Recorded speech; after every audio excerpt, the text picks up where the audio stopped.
Surprise দিবা? কত surprise? কখন দিবা? ওয়েট করো, আসতেছে। আমি জানি তুমি আমাকে কি সারপ্রাইজ দিবে। সারপ্রাইজ চলে আসছে। সারপ্রাইজ অ্যালার্ট, চোখ বন্ধ, সারপ্রাইজ চলে আসছে। 1 2 3 4 5 সারপ্রাইজ ফর ইউ। আমি ওর জন্য ফিক্স করে রাখছি, বুঝছো?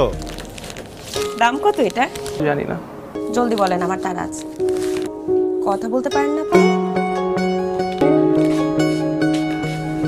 কি রে? কি? এত সুন্দর মেয়ে জীবনে আর দেখি নাই। তো মেয়েটা টাস করে চলে গেল, আর আমি একটা ল্যাম্প পোস্টের মতো জায়গায় জাস্ট দাঁড়ায় ছিলাম। মাইশা, তুমি এইখানে আর আমি আপনার খুঁজে তোমার। কাঁদতেছো কেন? সব কথা আমি বিশ্বাস করি, খালি একটা কথা বিশ্বাস করি নাই। তুমি সেই কথাতেও রাইট। তুমি তোমার বন্ধুর জন্য আমাকে প্রোটেক্ট করবা, সারাক্ষণ আমার পিছে পিছে ঘুরছো। সবকিছু কি তুমি তোমার ফ্রেন্ডের জন্য করছো? তোমার কিছু নাই আমার জন্য?